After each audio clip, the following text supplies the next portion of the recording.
Hey everyone, let's take a look at part 1 of our lesson 1.4 lesson page.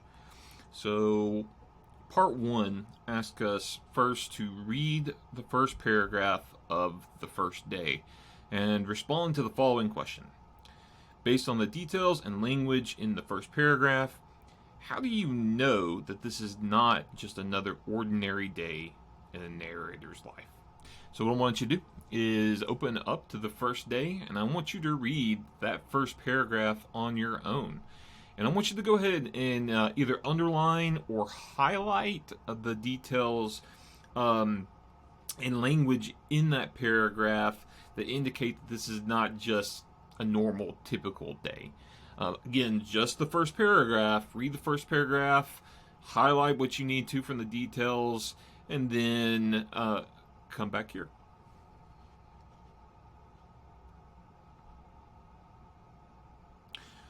All right, so what I'm going to do is I am going to walk you through what I noticed in the first paragraph. I am not reading the paragraph to you. I'm just going to go through the details that I thought kind of indicated that this was not just any typical normal day. And the first thing I would note is the title of this story is The First Day.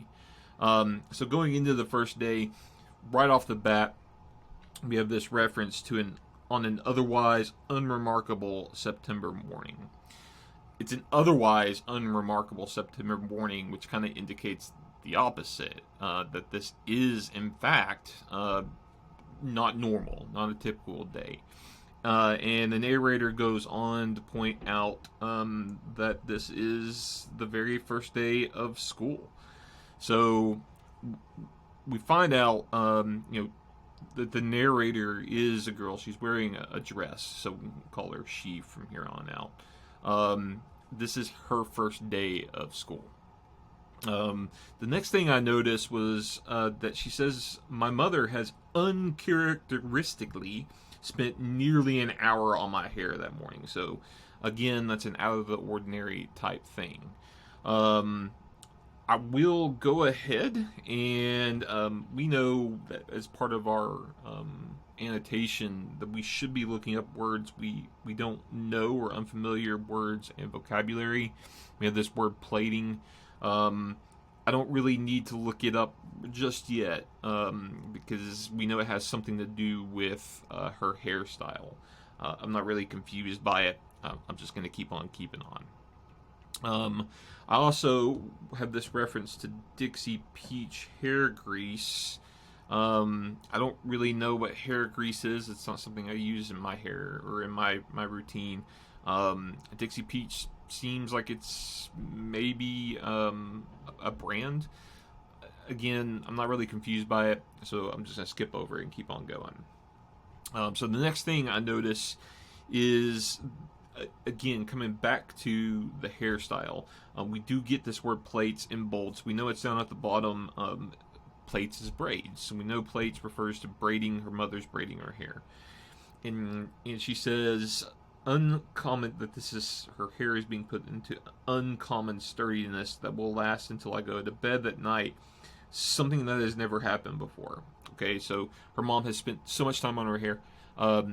It's so well done that it actually lasts for an entire day, which makes kind of sense. We're talking about a kid. Kids play, hair falls apart. I know that because I've got two daughters. The next thing I noticed was, like everything else I have on, my pale green slip and underwear are new. So she has brand new clothes. So that's apparently uncommon. And one last thing that I thought was interesting is she whines to get it, but her mom eventually gives in and gives her the stingiest bit of her gardenia perfume. Okay, now that I maybe you noticed some other things in there, and that's fine too. But I've got enough here to know that this is pretty much not a normal, typical day. Okay, now back to the lesson page. We can answer this question based on the details and language in the first paragraph. How do you know that this is not just another ordinary day in the narrator's life? And what I'm going to say is a response to the things that I highlighted. So I'm going to say, I know this is not just another ordinary day in the narrator's life. And all I've done is I've taken that question and I've sort of rephrased it as a statement. That way I end up with a full sentence that makes sense on its own. By restating it as a full statement, no one needs to know what the original question was. It's pretty clear what the original question was. So I know this is not just another ordinary day in the narrator's life because the reference to an otherwise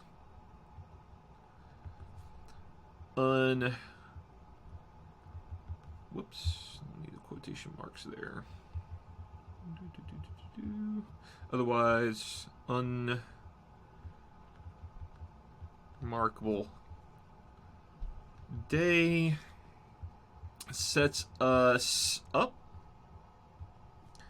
to expect something remarkable. Now, you could actually respond to this question in any number of different ways. You can refer to any of the other things that we talked about. I am just going to start off with that first sentence because I think the first sentence sort of encompasses the other details that come. They support the idea that this is a remarkable day. So again, she mentions this is her very first day of school.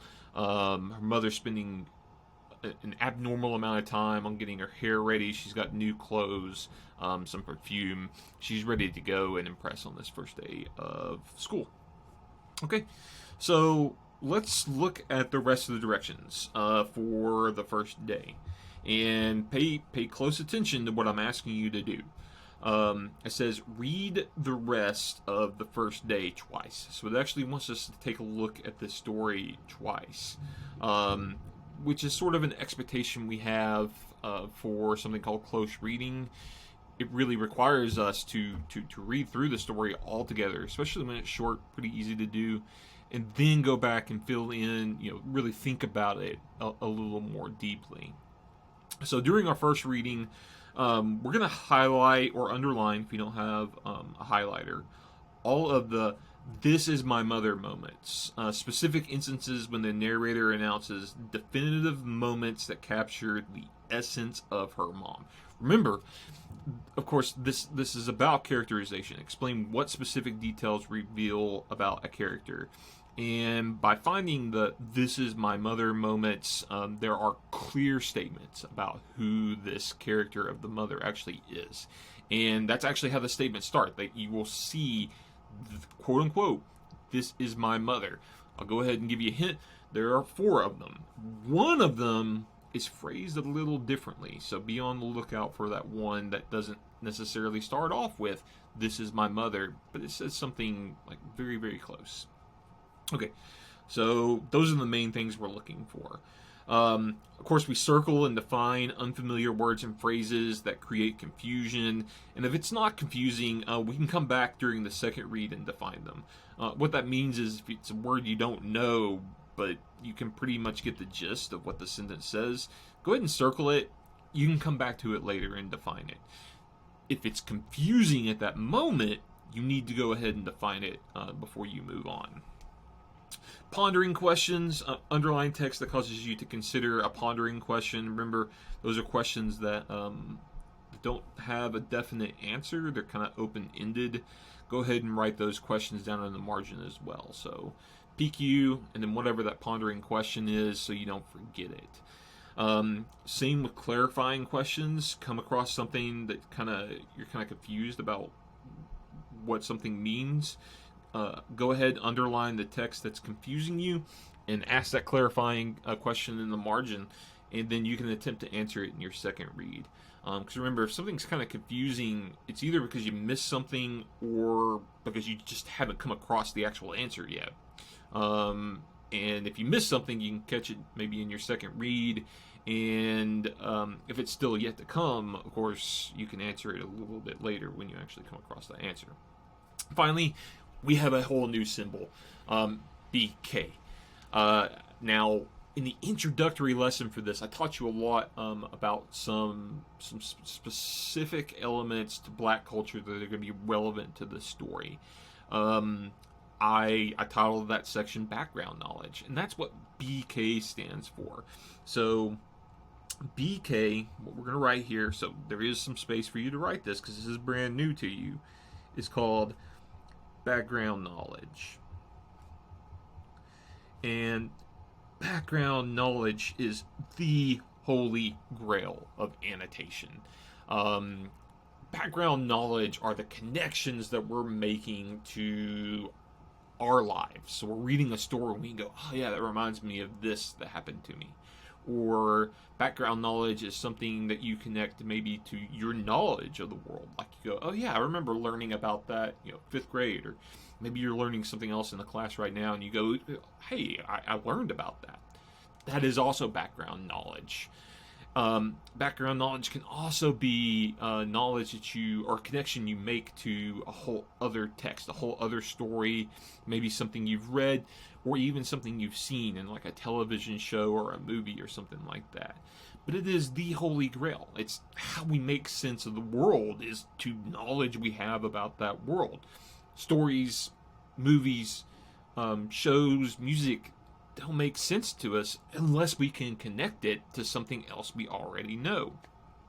So whenever something in the story reminds you of something you already know, either based upon your experience, your knowledge of the world, or your connection to another text, that's background knowledge. And what I want you to do is to underline text to which you make a connection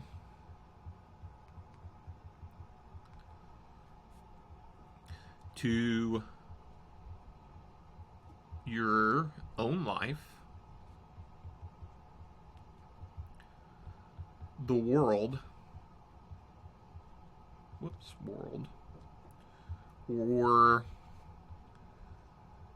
a different text. Now, one thing I will caution you about is that background knowledge is not a connection you make to something that's already been referenced in the story. If you're referring to something that happened within the story you're reading, you're probably going to use an asterisk for that. So background knowledge is knowledge you have from outside the text that you're bringing into the text to make sense of it. Okay, so during our first reading, we're going to highlight and or underline, if you don't have a highlighter, those 4 "This is my mother" moments. Circle and define unfamiliar vocabulary. Identify pondering questions if they pop up. Identify clarifying questions if they pop up. And BK for any of the background knowledge that you come across. Now remember, with these annotations, PQ, CQ, BK, you may or may not have each of those types of annotations. And if you don't, it's nothing to worry about too much. Although you, at the end of the reading, if you notice that you haven't included those annotations, maybe you need to ask yourself, okay, am I reading as deeply as I possibly can?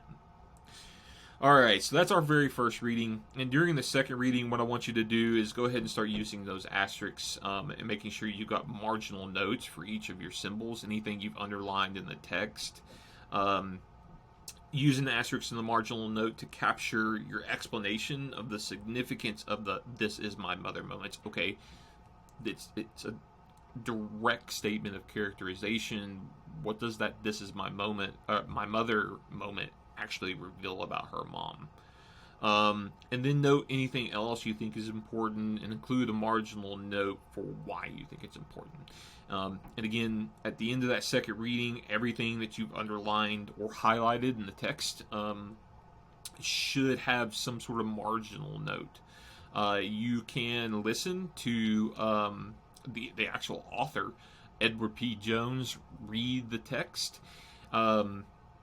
while you're annotating. So if you want to follow along with that, I've provided a YouTube video of him doing it, or you can just read it on your own. Either way is okay.